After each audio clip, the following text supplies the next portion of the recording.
कल संसद में आम बजट में कृषि बिल का विरोध कर रहे किसानों के लिए बजट में क्या था, यह सवाल पूरे देश के सामने था।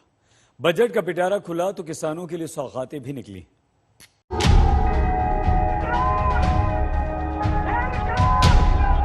I present the budget for the year 2021-2022.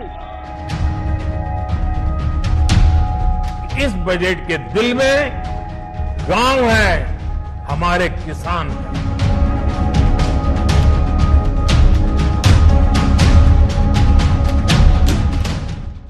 करीब 2.25 महीने से दिल्ली की सीमाओं पर देश का किसान अपनी हक की मांग को लेकर डटा है। ऐसे में वित्त मंत्री निर्मला सीतारमण जब बजट लेकर आई तो उनकी निगाहों से किसान जरा भी ओझल नहीं थे। प्रधानमंत्री नरेंद्र मोदी ने भी इसे किसानों की आय बढ़ाने वाला बताया। देश में एग्रीकल्चर सेक्टर को मजबूती देने के लिए, किसानों की आय बढ़ाने के लिए इस बजट में बहुत जोर दिया गया है। कई प्रावधान किए गए हैं। देश की मंडियों को यानी एपीएमसी को और मजबूत करने के लिए, सशक्त करने के लिए एग्रीकल्चर इंफ्रास्ट्रक्चर फंड से मदद का प्रावधान किया गया है। ये सब निर्णय ये दिखाते हैं कि इस बजट के दिल में गांव है, हमारे किसान है। इससे पहले वित्त मंत्री निर्मला सीतारमण ने बजट भाषण के दौरान केंद्र सरकार को किसानों के लिए समर्पित बताया। ये बात सुनते ही संसद में शोरगुल बढ़ गया।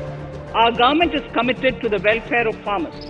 The MSP regime has undergone a sea change to assure price that is at least। इस शोरगुल के बीच निर्मला सीतारमण ने बजट में किसानों के लिए कई बड़े ऐलान किए।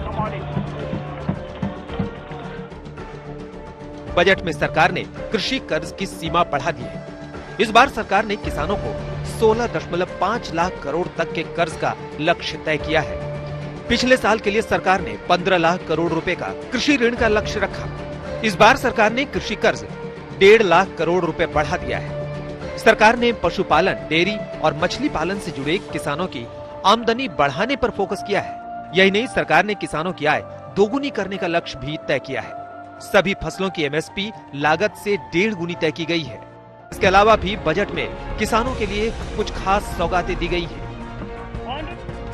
1000 और मंडियों को इलेक्ट्रॉनिक राष्ट्रीय बाजार और कृषि बुनियादी ढांचे के साथ इंटीग्रेट किया जाएगा। एग्रीकल्चर इंफ्रा फंड का खर्च बढ़ाकर 40,000 करोड़ रुपए किया जाएगा। माइक्रो इरिगेशन फंड को दोगुना करके 10,000 करोड़ रुपए किया जाएगा। किसानों के लिए एक स्वामित्व स्कीम तेजी से लागू की जा रही है। वित्त मंत्री ने 2020-21 के बजट में किसानों को कई सौगातें दी हैं। सवाल ये है कि क्या किसान इन सौगातों से खुश हैं? क्या इस बजट से आंदोलन पर बैठे किसानों का भरोसा सरकार में बढ़ेगा? आज तक ब्यूरो।